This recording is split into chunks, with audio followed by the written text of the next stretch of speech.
This video covers chapters 14, 15, and 16 of The Giver, written by Lois Lowry.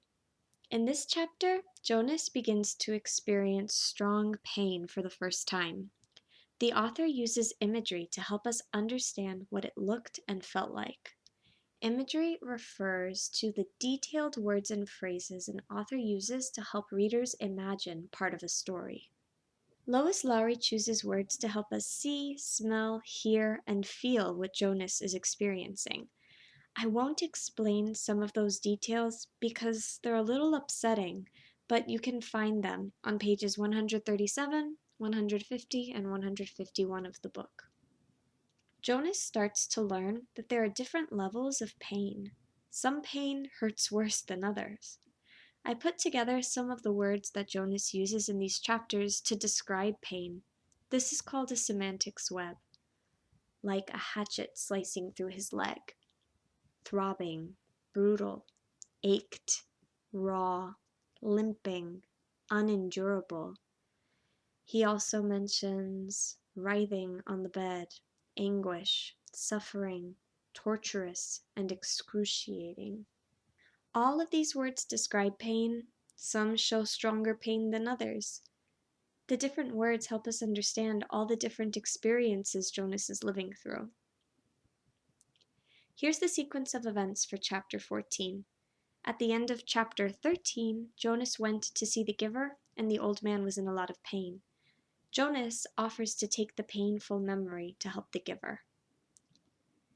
In the memory, Jonas sleds down a hill again, but this time he slips and breaks his leg, and the pain is excruciating. Later, Jonas is still hurting from the memory. He realizes that nobody else in his community has ever really felt pain. Jonas begins receiving memories that are even more painful, such as being abandoned and starving without food. He asks the giver why they have to hold all these painful memories, and the giver explains that these painful memories give wisdom. Whenever the elders have a problem they don't know how to solve, they call the giver before them. An example is, maybe the elders ask, should we make more people to make our community bigger? The giver has memories of starvation, which is very dangerous hunger that might come from having too many people, and so the giver uses that wisdom. No, that's a bad idea. And the elders listen. The elders didn't know how to solve the problem of the plane that mysteriously flew over the community in chapter 1. So the elders ask, should we shoot down that strange plane that flew over the community? The giver has memories of hurting others, destruction, war, and so the giver is able to use that wisdom to tell the elders, no, please wait, and they listened. So, is it a good idea for one person to hold all the wisdom of the world? It's how this community has been operating for years. Back at home, Jonas and his family talk about baby Gabriel and babies being released. Jonas's father says that Gabriel has gotten very healthy, but Gabriel could still be released. He also says that 2 twin babies are about to be born. The community only allows a certain number of babies to be born, so one of the twins will need to be released as well. Jonas imagines that the baby will be taken outside of the community to live with a different family somewhere. Gabriel sleeps in Jonas's room for the night. Gabriel starts fussing. Jonas accidentally gives Gabriel a peaceful memory, and Gabriel falls back asleep. Jonas was thinking of a memory while he rubbed Gabriel's back. That is how he gave Gabriel a memory. Now Jonas is worried because he doesn't have permission to give memories. He's also frightened by this power that he has. As I mentioned before, the author uses imagery to help us understand what parts of the story looked and felt like. Imagery refers to the detailed words and phrases an author uses to help readers imagine part of a story. In chapter 15, Lois Lowry describes possibly the most painful human memory of all, war. Jonas comes to see the giver again, but the giver is in pain. Jonas offers to take some of the pain, and he lives a memory of warfare. Jonas does not want to continue receiving memories because it is painful and unfair. However, he returns to the giver because it's his job. The giver gives Jonas many pleasant, happy memories as well. One memory the author mentions is a birthday party.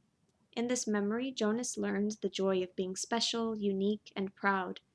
Jonas also gets to experience museums, art, loving animals, campfires, holidays, grandparents, and most important, love.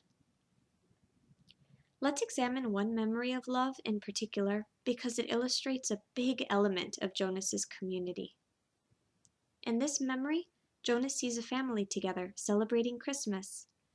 Not everybody celebrates Christmas, but most cultures have a holiday where the whole family comes together to celebrate. In the memory Jonas sees, there is a tree with lights in the house, and there are wrapped presents. Outside it is snowing. Inside there's a fireplace. There are children, parents, and two much older people. Jonas learns that these are grandparents, the parents of parents. In contrast, Jonas's community has built different families. A married couple gets one boy and one girl. The married couple does not make babies. When the children grow up and get their own houses, the married couple goes to live in a new building with other people who no longer have children. When they get too old to work, they move to the house of the old. Jonas does not know who his biological mother is. He does not know who raised his parents. When he grows up, he will never talk to his parents or sister again. Why did the community build families this way? It works, the giver says, but it also means that nobody in a family feels love. On page 159, Jonas goes home and asks his parents if they love him. They are amused or think it's funny and think the word love is meaningless. After that lovely family memory, we learn that Jonas is still giving Gabriel memories to help him go to sleep. It is the only way that Gabriel sleeps at night. Then Jonas decides to throw away the pill that stops the stirrings. Jonas is learning that the community found a way to stop feeling pain, but that also means they stopped feeling love. In the next few chapters, Jonas is going to learn a lesson that will change everything. Stay tuned.